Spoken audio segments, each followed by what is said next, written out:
एक साथ बुलंद करे परचम, ये प्यार हमारा ऐसा है।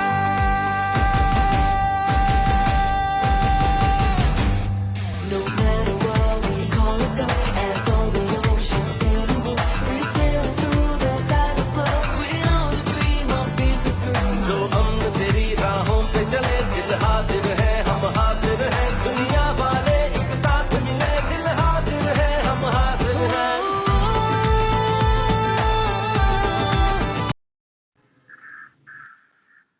बिस्मिल्लाहिर्रहमानिर्रहीम, अस्सलाम वालेकुम। मैं हूं शाहिद सकलैन और आप देख रहे हैं मेरा यूट्यूब चैनल।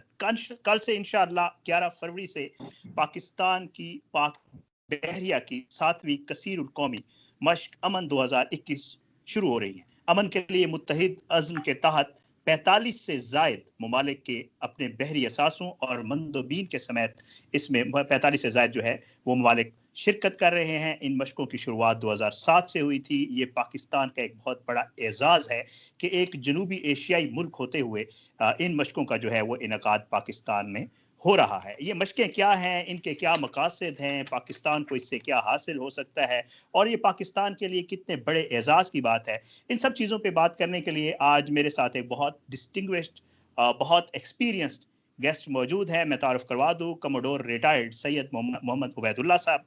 ये मैरी टाइम और डिफेंस एनालिस्ट हैं, मैरी टाइम स्टडी फोरम के एडवाइज़र हैं, फाउंडर डायरेक्टर हैं first maritime research centre NCMPR के 2007 में इन्होंने वो एस्टेब्लिश किया और इसके अलावा आज से 30 साल पहले पाकिस्तान मैरी टाइम जो है, पाकिस्तान मेरीन जो है वो इन्होंने एस्टेब्लिश की। शुक्रिया कमोडोर साहब, बहुत बहुत शुक्रिया सर, आपने मेरे लिए वक्त निकाला।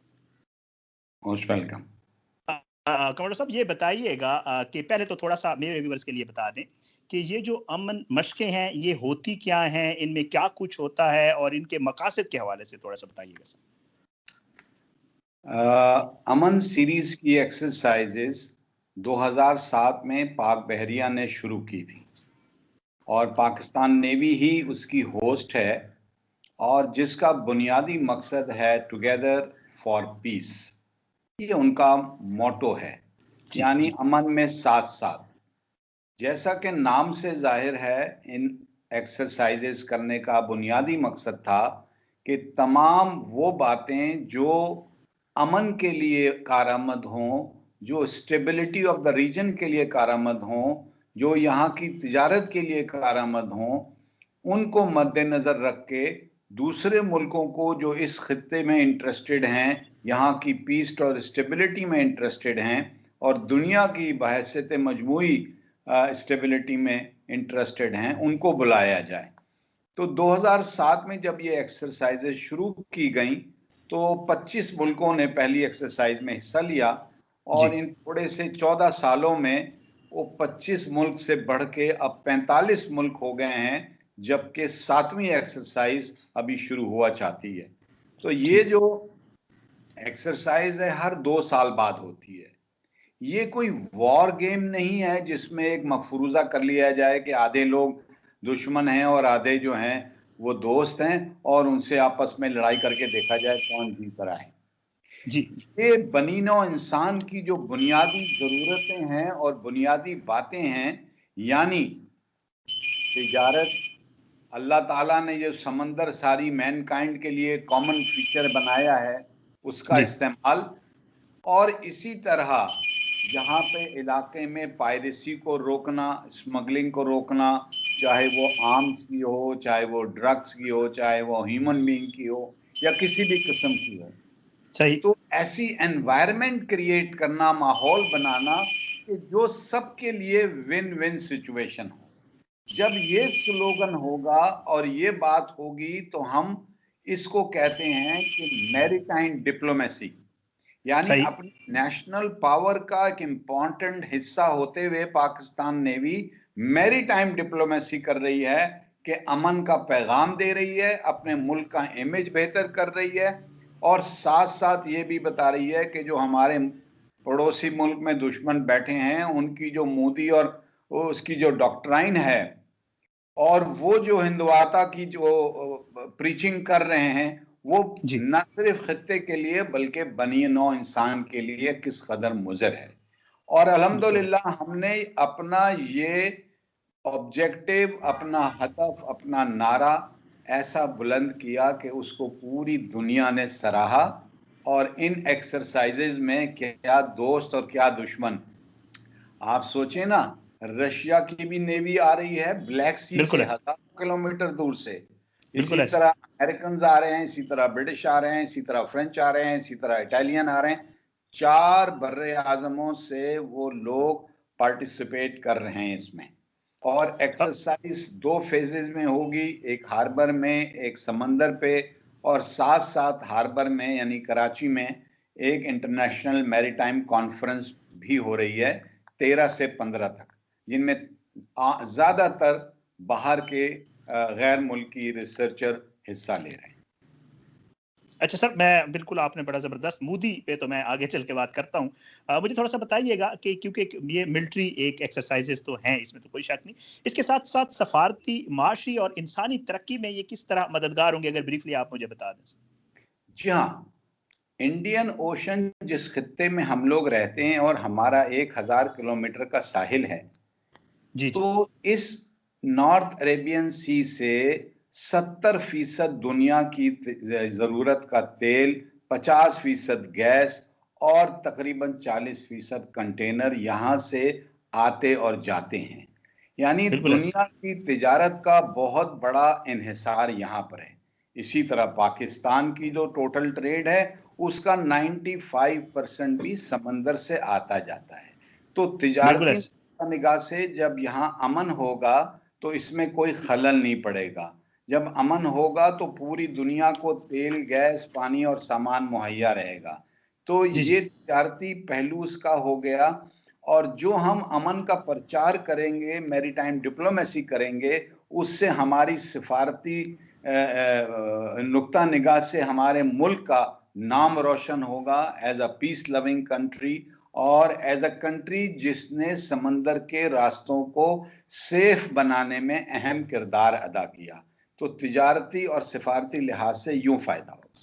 अच्छा सर, मैं, आपने मोदी का जिक्र किया तो जाहिर है सवाल तो बनता है, आपने 1000 किलोमीटर दूर से रशिया का जिक्र किया, लेकिन हमारे बिल्कुल पड़ोस में, हमारी बॉर्डर पे एक मुल्क आबाद है और वो जो है हमेशा इन मशकों से दूर रहा है। क्या वजह है इस खौफ की? खाइफ है, क्या वजह है, क्यों नहीं आता इस वाह साहब, वाह शाही साहब। बात यह है कि हम अपने मेहमान को किसी को बुलाएंगे तो देख दाग के बुलाते हैं ना भाई, हर मेहमान को घर नहीं बुलाते हम। सही सही सही। एक ग्राउंड रियलिटी है कि हम, हमारे और उनके सिफारती ताल्लुकात में बहुत बड़ी दराज पड़ी हुई है।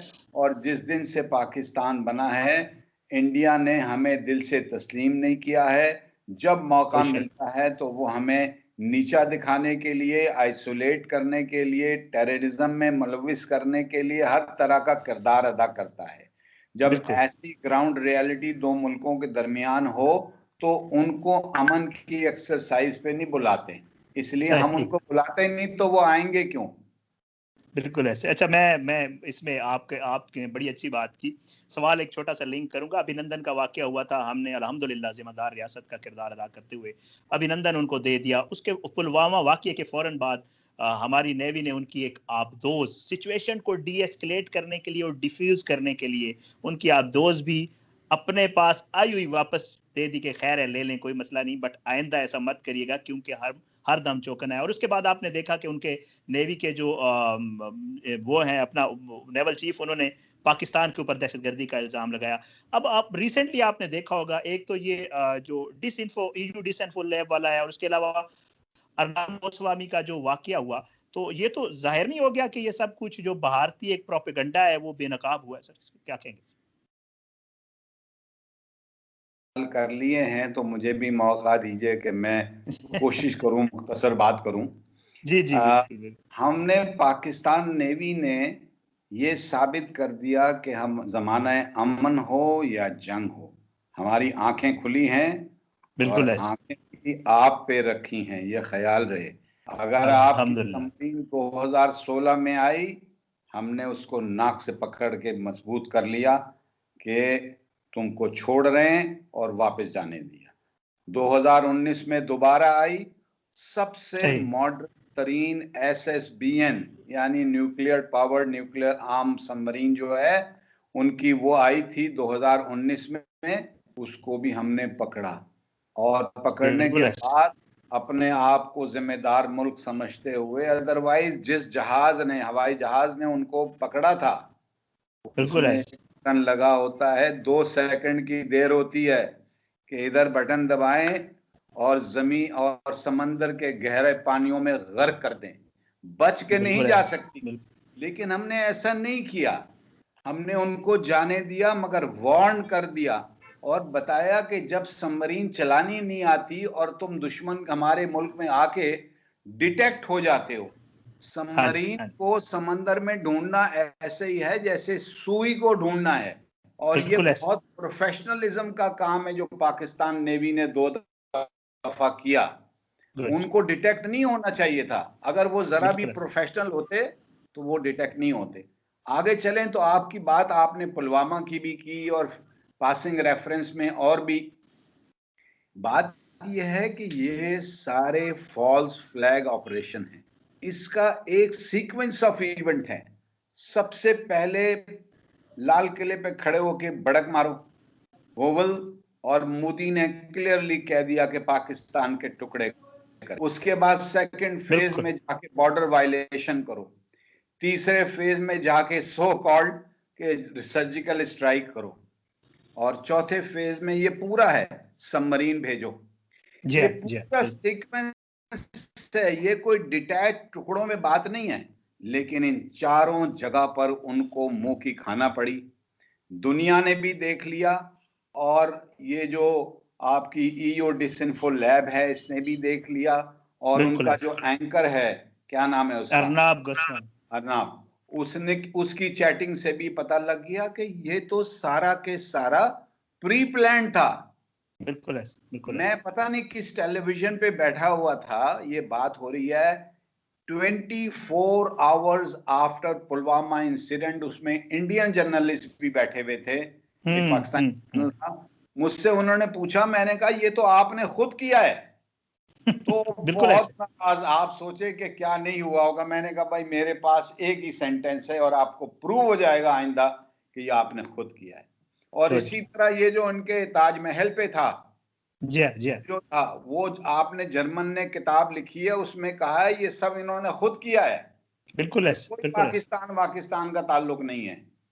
उसके बाद जो है उनका chief of the naval staff जो है वो कहता है कि जनाब ये लोग तैयार कर रहे हैं और सी मीडियम को इस्तेमाल करके नॉन स्टेट एक्टर आएंगे और वो हम पर हमला करेंगे।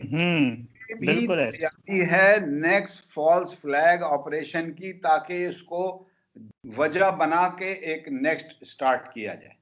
बिल्कुल ऐसे।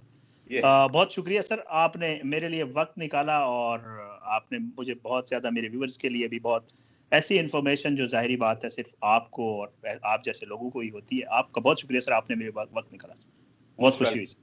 Most welcome.